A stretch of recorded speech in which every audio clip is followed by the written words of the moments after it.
মিদনাপুরের উপনির্বাচন নিয়ে এবার বঙ্গ বিজেপির মধ্যে তুলকালাম কাণ্ড।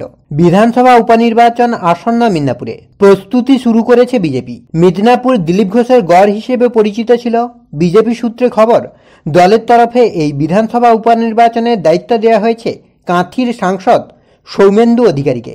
তিনি রাজ্যের বিরোধী দলনেতা শুভেন্দু অধিকারীর ভাই বলেও পরিচিত। দায়িত্ব পেয়েই শনিবার বিকেলে মিদনাপুরে এসেছিলেন সৌমেন্দু। সম্প্রতি বৈঠক করেছেন তিনি। বৈঠকে ছিলেন মেদিনীপুরের প্রাক্তন সাংসদ দিলীপ ঘোষ, পুরুলিয়ার সাংসদ জ্যোতির্ময় সিং মাহাতো, দলের রাজ্য কমিটির সদস্য তুষার মুখোপাধ্যায় প্রমুখ। দলীয় সূত্রে খবর, চলতি সপ্তাহে ফের বৈঠক হতে পারে। সৌমেন্দুও আসতে পারেন। জুন মালিয়া মিদনাপুর বিধানসভায় ছিলেন।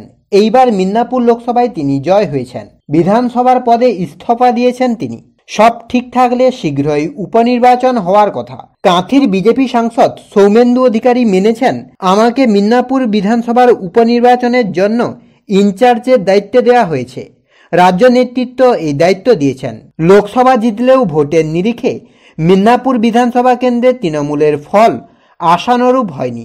এই বিধানসভা এলাকার মধ্যে শহর এলাকায় বিজেপির চেয়ে পিছিয়ে রয়েছে তৃণমূল।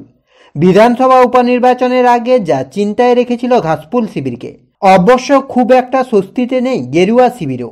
লোকসভা নির্বাচনের পরেই একের পর এক গোষ্ঠীদ্বন্দ্ব দেখা গিয়েছে শুভেন্দু এবং দিলীপের অনুগামীদের মধ্যে। প্রাক্তন সাংসদ দিলীপ ঘোষকে এবার মিদনাপুরে প্রার্থী করেনি বিজেপি। গতবার মিদনাপুরে ৭৮,০০০ ভোটে জয় পেয়েছিলেন দিলীপ। এইবার মিদনাপুরে ২৭,০০০ ভোটে হেরেছেন অগ্নিমিত্রা পাল। দুর্গাপুর বর্ধমানে হেরেছেন দিলীপ ঘোষও। দিলীপ শিবির মনে করেন, দিলীপ ঘোষ এখানে প্রার্থী হলে জিততেন। শুভেন্দুর চাওয়াতেই অগ্নিমিত্রা পাল প্রার্থী হন। এই পরিস্থিতিতে সৌমেন্দু অধিকারীকে উপনির্বাচনের দায়িত্ব দেওয়া কি এক সময়ে শুভেন্দুর গড়ে শুভেন্দুর প্রভাব বিস্তারের ইঙ্গিত?